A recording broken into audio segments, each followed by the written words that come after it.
গত কিছুদিন যাবৎ যে আমি বক্তব্য রাখছি, এই বক্তব্য রাখার ফলে দেখলাম বেশ কিছু লোক আমার সমালোচনা করেছে। সমালোচনা করতেই পারে, কিন্তু তাদের মূল বক্তব্য কি সমালোচনা, যে শেখ মুজিব সম্পর্কে কোনো সমালোচনা করা যাবে না। পত্রপত্রিকায় দেখলাম যে শেখ মুজিব সম্পর্কে কোনো বক্তব্য বা সমালোচনা করা যাবে না। এখন আমার প্রশ্ন, শেখ মুজিব কি কোনো ফেরেশতা ছিল? আচ্ছা, তাহলে কি শেখ মুজিব কোনো শয়তান ছিল? শেখ মুজিব ফেরেশতাও না, শেখ মুজিব শয়তানও না। শেখ মুজিব ছিল একজন মানুষ, খুব স্বাভাবিক একজন মানুষ ছিল, এবং একজন মানুষ ছিল বলেই সে মারা যাবার পরে, সেই জন্যই যখন তার এলাকায় আমি গিয়েছিলাম, তার কবর আমি জিয়ারত করেছিলাম, যে সে একজন মানুষ এবং সে একজন মুসলমান মানুষ ছিল, সেই জন্যই তার কবর আমি জিয়ারত করেছিলাম। কিন্তু একজন রাজনৈতিক নেতাও সে ছিল। একজন রাজনৈতিক নেতা হিসেবে কিসের জন্য তার সমালোচনা করা যাবে না? যদি শেখ মুজিব কি একদলীয় বাকশাল গঠন করেনি দেশে? করেছিল একদলীয় বাকশাল। আচ্ছা, তাহলে গণতন্ত্র হত্যা করে শেখ মুজিবের গঠন করা একদলীয় বাকশাল কি আপনারা সমর্থন করেন? আচ্ছা, যদি বাকশাল সমর্থন না করেন, তাহলে বাকশাল গঠনের জন্য কি আমরা শেখ মুজিবের নিন্দা করতে পারি? এই প্রশ্ন আপনাদের কাছে না, এই প্রশ্ন আমি করলাম সেই সকল মানুষদের কাছে যারা বলছে শেখ মুজিবের সমালোচনা করা যাবে না। তাদের কাছে আমার প্রশ্ন, যে যদি বাকশালকে সমর্থন করেন ফাইন, আমাদের কিছু বলার নাই, তাহলে আমরা বুঝবো আপনারা কি।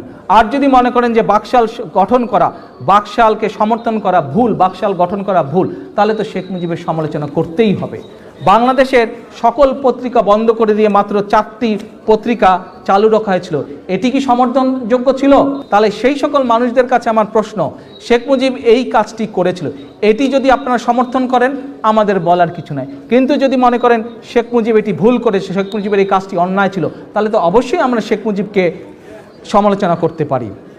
স্বাধীন বাংলাদেশে ভিন্ন রাজনৈতিক মতাবলম্বী 30,000 মানুষকে হত্যা করা হয়েছিল শেখ মুজিবের শাসনামলে রক্ষী বাহিনী দিয়ে। এটি কি সমর্থনযোগ্য? এটি সমর্থনযোগ্য না। এটিকে যদি সেই সকল মানুষরা সমর্থন করেন আমাদের কিছু বলার নেই। আর যদি সমর্থন না করেন আপনার বিবেকের কাছে, তাহলে কেন শেখ মুজিবের সমালোচনা করা যাবে না?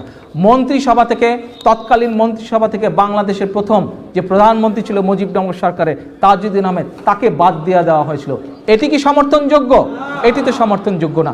যদি এটি সমর্থনযোগ্য হয়ে থাকে বলার কিছু নেই। আর যদি মনে করেন এটি সমর্থনযোগ্য না, তাহলে অবশ্যই শেখ মুজিবের সমালোচনা করা যাবে। শেখ মুজিবের অদক্ষতা দুঃশাসনের জন্য প্রায় 15 লক্ষ মানুষ মারা গিয়েছিল কম বেশি 1974 সালে। শেখ মুজিবের যে এই যে উইক অ্যাডমিনিস্ট্রেশন, এটি কি সমর্থনযোগ্য? তার দলের লোককে লুটপাটের সুযোগ দিয়ে যে লক্ষ লক্ষ মানুষ মারা গেল, এটি কি সমর্থনযোগ্য? এতগুলা মানুষ মারা গেল, এই হত্যা বা এই মৃত্যু যদি সমর্থনযোগ্য না হয়, তাহলে অবশ্যই আমরা শেখ মুজিবের সমালোচনা করতে পারি।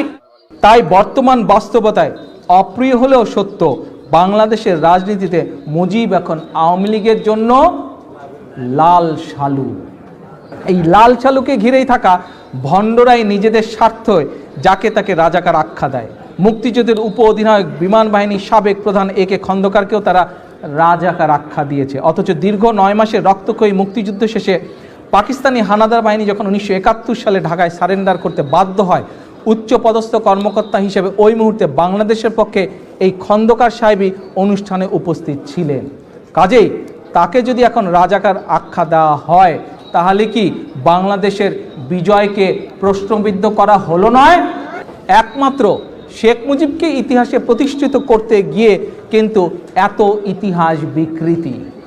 আজ আমি অনুরোধ করব, যে আওয়ামী লীগকে অনুরোধ করব, এই ইতিহাস বিকৃতি থেকে আপনারা বেরিয়ে আসুন। আপনারা ইতিহাস বিকৃতি থেকে বেরিয়ে আসুন। ইতিহাসই যার যার প্রাপ্য সম্মান সবাইকে দেবে। জোর করে আদালতের মাধ্যমে কাউকে প্রতিষ্ঠিত করা সম্ভব নয়। আদালতের মাধ্যমে হয়তো আপনারা কাগজে কলমে প্রতিষ্ঠিত করতে পারবেন, কিন্তু মানুষের মনে প্রতিষ্ঠিত করতে পারবেন না। ইতিহাসকে বদলে দিতে পারবেন না, বাস্তবতাকে বদলানো সম্ভব নয়।